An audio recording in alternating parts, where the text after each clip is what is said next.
Support for this podcast comes from Smart Recruiters. Smart Recruiters is your all-in-one platform for faster, smarter hiring, making recruiting easy and effortless. Smart Recruiters are making some big changes, revamping their user experience, adding AI features, and refreshing the UI.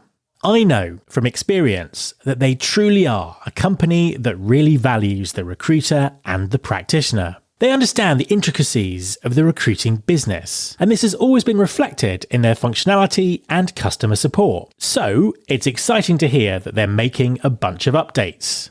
If you're ready to be part of the future of talent acquisition, head over to smartrecruiters.com and find out what they're up to. Trust me, your team and your future hires will thank you.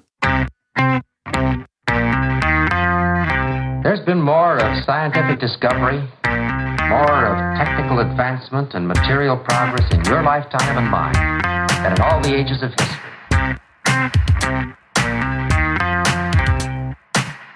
Hi there, welcome to episode 642 of Recruiting Future with me, Matt Alder. Most conversations about AI in talent acquisition focus on efficiencies and automating repetitive tasks. However, we really are missing the point if we don't start talking about how AI could help reshape recruiting entirely, making it not just more efficient, but also more effective. And why stop at recruiting? AI could revolutionize work and the whole way we think about careers. The current limitations of our thinking were really brought home to me when I attended the Smart Recruiters Hiring Success Conference last week in Amsterdam. An overarching theme was that automation is a given, and with AI, we should be thinking much bigger.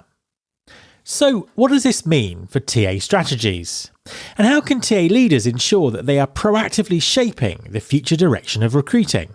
My guest this week is Brian Solis, Head of Global Innovation at ServiceNow. He's also an internationally renowned digital anthropologist and award-winning author. Brian was the opening keynote at Hiring Success, and I caught up with him after he came off stage to get his thoughts on the current state of the AI revolution and the future of talent acquisition. Hi, Brian, and welcome to the podcast. Oh, thank you. Thank you. I'm excited to be here in Amsterdam with you. Well, it's an absolute pleasure to have you on the show. For the few people who may not have heard of you or come across your work before, could you introduce yourself and tell us what you do? Yeah, absolutely. For the few billion people who have no idea who I am, my name is Brian Solis. I'm the head of global innovation at ServiceNow. I've been a long-time digital anthropologist, analyst, futurist, publishing research, books, articles, blogs on the future of business and markets based on the emergence of new technologies to try to make sense of what to do today and how to think about tomorrow differently. You've just literally just come off stage. I've kind of rushed you to this room to record the podcast after doing a great presentation to a group of TA leaders, really about the possibilities of AI and really trying to get people to think differently about what the future of recruiting would look like. So let's kind of start with talking a little bit about Gen AI. You played a really interesting clip from Sam Altman that kind of really sort of summarized the hype that when Chat GPT-4 was released, and then the kind of disappointment that there wasn't this instant revolution and everyone hadn't lost their jobs. And I think if we kind of look back 18 months, there were lots of commentators saying that there would be no more jobs at all within 6 months. And obviously that hasn't happened. So where is the Gen AI revolution? What's it for? The Gen AI revolution is I won't say it's a quiet one, but it's in plain view for those who want to see it, and it's also hidden for those who want to pretend it doesn't exist. I spent a lot of my time in every facet of every organization, not just in Gen AI, not with just the Gen AI revolution, but every technological revolution that has happened going back to the 90s. And I can tell you that what usually happens is that people will find every reason why they shouldn't have to believe in something or find the need to change. And so, for example, with Gen AI, we could blame regulators, we could blame ethics, but what we cannot do is ignore how people are using artificial intelligence in their day-to-day life. And those are our candidates. Those are our employees. Those are our colleagues. And like every technological revolution, it is teaching people new behaviors. It is increasing or elevating their expectations. And it is also providing them with skill sets and capabilities that we don't understand because we are not them. And so where that revolution comes, coming back to your question, where is that revolution? It's happening. It's just not happening in ways that we can follow along like an AI-driven transcript from a Zoom meeting. No, absolutely. And I think it was really interesting because you talk about how all of the kind of the technology revolutions that have happened over the last, particularly over the last 20 years, have actually radically changed our behavior and our expectations of things in ways that we probably don't even realize or noticed. I think you use the phrase accidental narcissist. Explain a bit more about that. Yeah, the accidental narcissist was born out of work I've done as a practicing digital anthropologist, where I explore the impact of a new technology on behavior over time. So a simple one could be iTunes, Spotify, trained people how to have a different relationship with music. Not as someone who loves music and as someone who used to write music, it's different than the world that I knew. Doesn't mean that it's bad or wrong. It's just different. So I had to understand it. But if you look at things like Uber, or if you look at things like food delivery, or if you look at buy online, pick up in store, every single one of those I've studied to show that people get increasingly more and more impatient and demanding with their services, causing each of those services to be faster, introduce better algorithms. I'll give you an example. This is how crazy things get.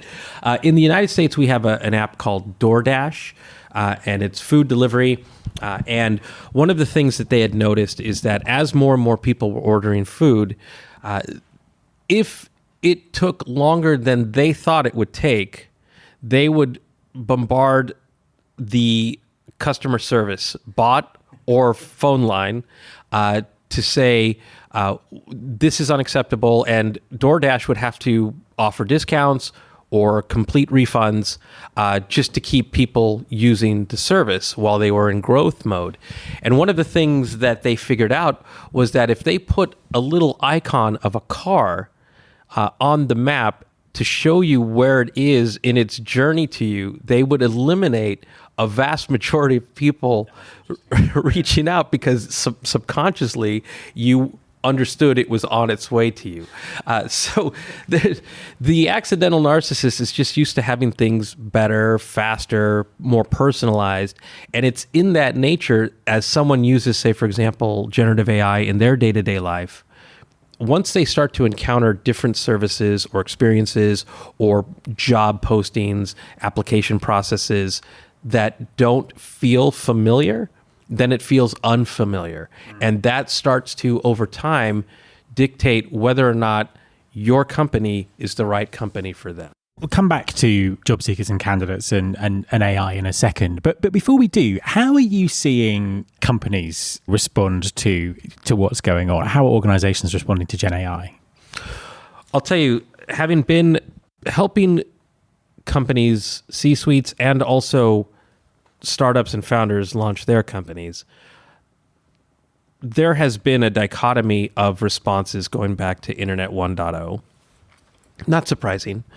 But I've seen a similar response from executives today with Gen AI, sort of exploring, wait and see, maybe making excuses as to why things aren't ready or fully baked yet, or maybe limiting the technology's capability, for example, of in the line of automation. Can we take out repetitive tasks? Can we increase productivity, scale, efficiency, take out costs, et cetera? But what's different with Gen AI is I've never seen CEOs of large organizations lean in like they have with AI. One of the stats that I had shared was that CEOs in earnings calls in last year had mentioned Gen AI 40,000 times. And there's a remit from CEOs to go get that AI.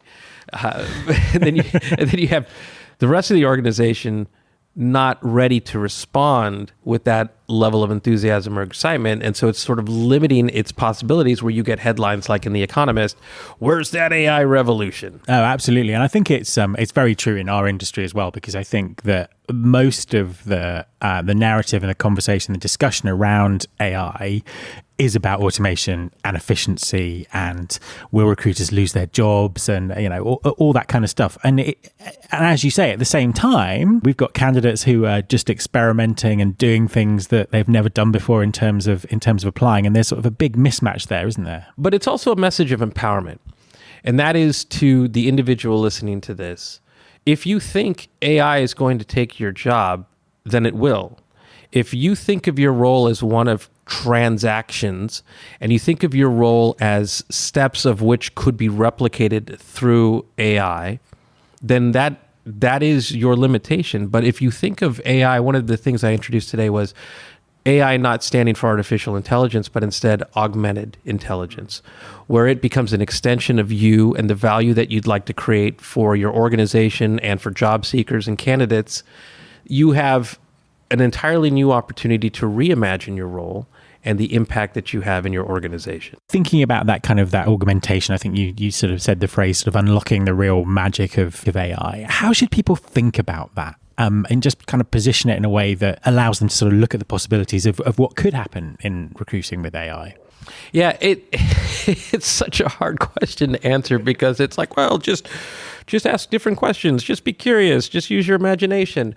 But in reality, we're not trained to think like that the way that we used to, say, like when we were kids, where everything was possible, where we were all artists, where we would go outside and explore the world, and we were space journeyers, or we were policemen and policewomen, and where we got to explore the world through our imagination first. Today, we've learned processes, we've learned systems, we've learned metrics, we're measured by certain things, and that becomes our box. That becomes the world in which we then think about AI.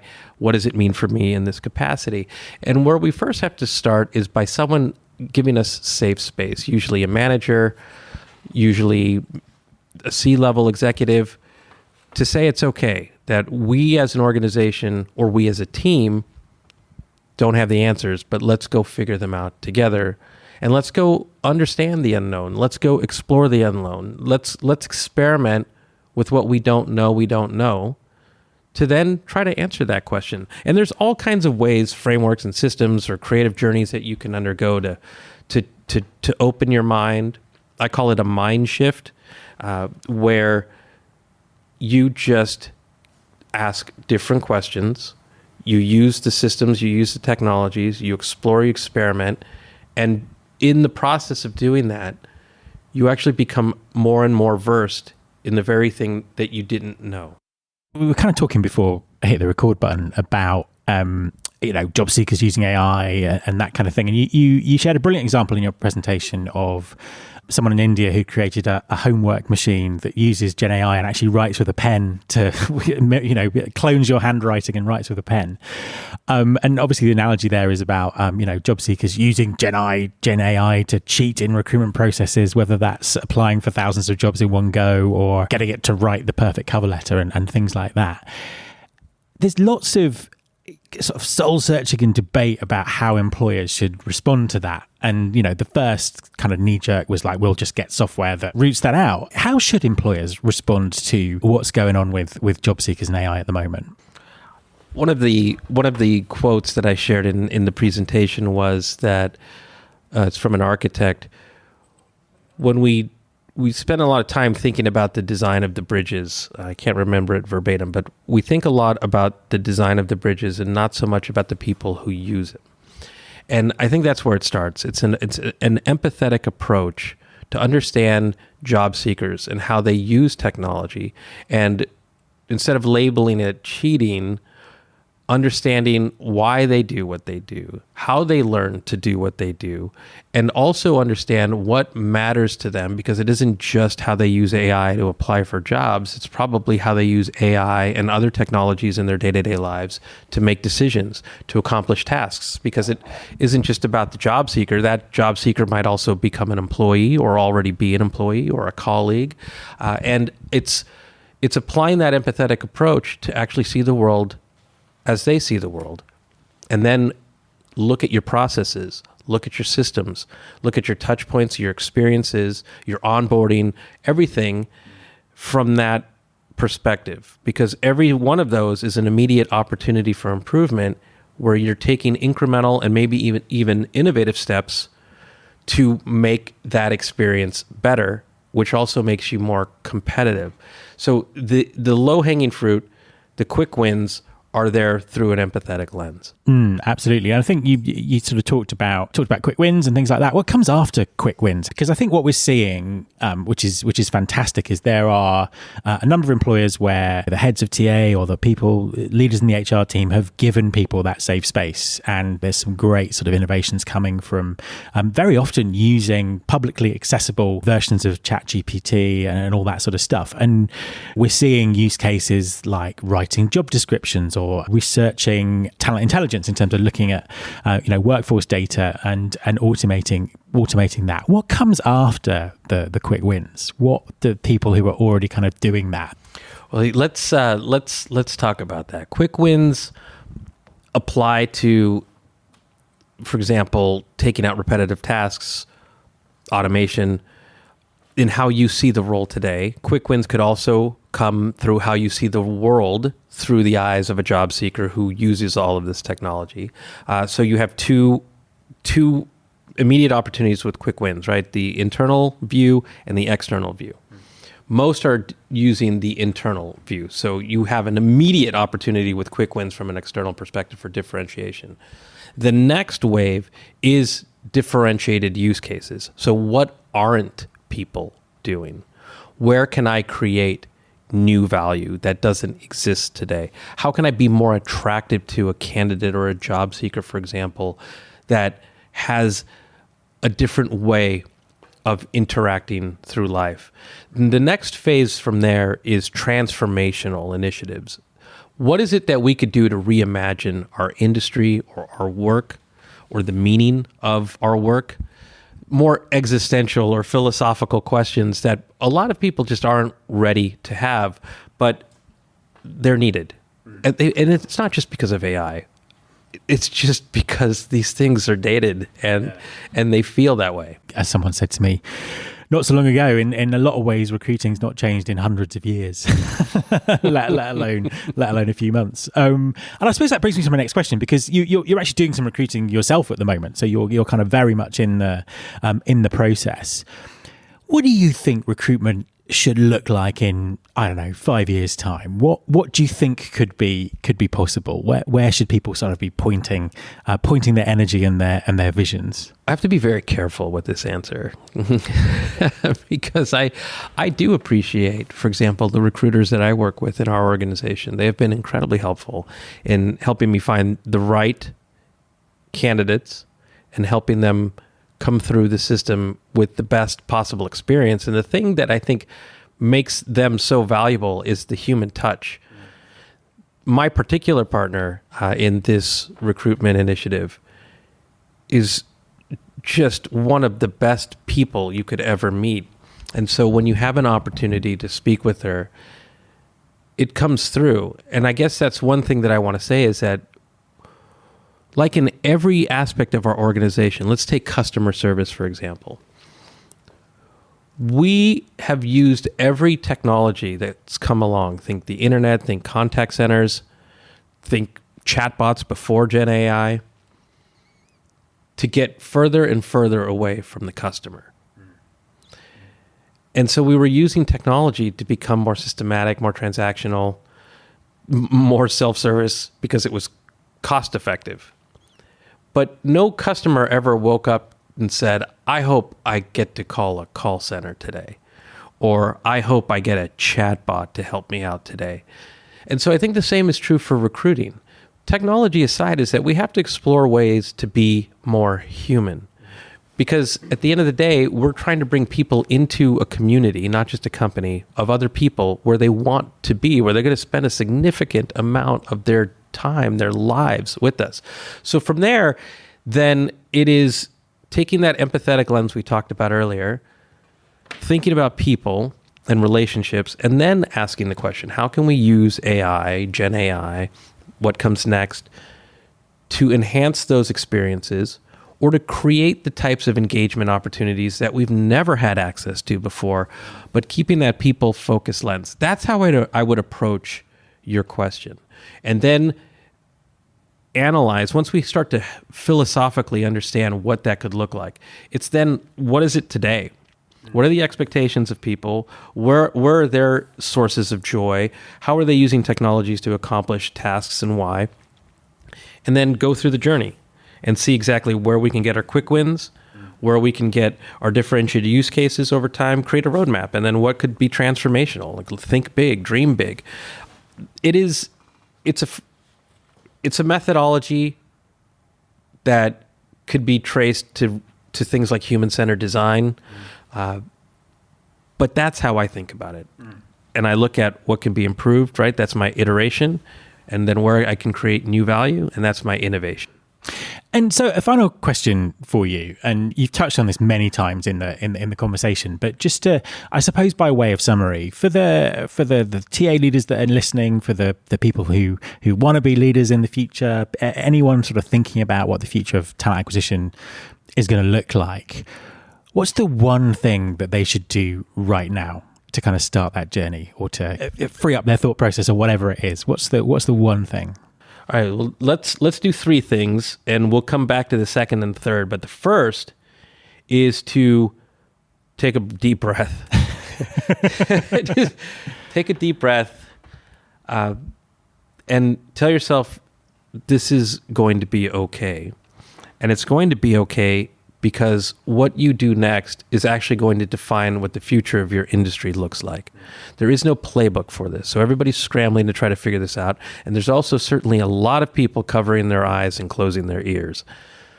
So understanding what is taking place can be as simple as going through YouTube or through TikTok with searches around how people are using AI. There's all kinds of fun hacks. There's all kind of fun use cases. And I explore those quite a bit to be inspired by the things that I couldn't think about. So almost like my own cheat code.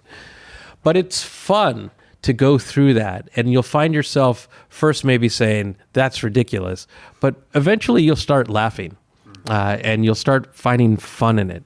And let yourself be touched by it and inspired by it.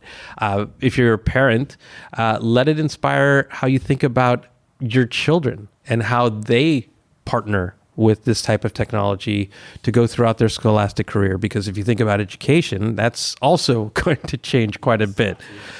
So that part of just embracing the unknown is a really, really big step, and having fun with it is a really big step, because in that you'll start to see your work differently. You'll start to you ask different questions. You maybe even start to play with systems. For example, I use two systems pretty consistently on a daily basis. One is ChatGPT, and the other is Perplexity. And I use Perplexity like a search engine, but I also use it as a research tool because it does footnote its findings so that I can then double click on the footnotes. That's the one place I'd start. The second place I would start is going back to what we talked about, which is look at the world through the lens of someone else and allow it to inspire you to see your work differently. You can't unsee it once you do, if you truly let it in. And then the third thing is to just start ideating, whether it's with yourself or whether it's inviting your team to do the same process and just helping each other along this journey, but just get on the journey. Because we can find every reason, we can make every excuse why we shouldn't do any of this yet, and we'll just be that much further behind. Brian, thank you very much for joining me. Thank you. Thank you, Matt.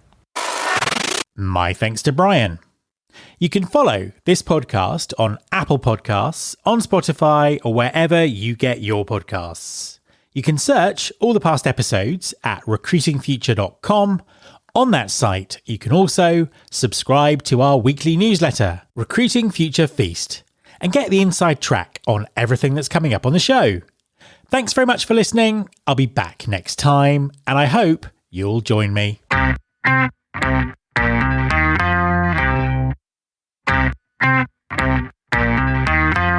This is my show.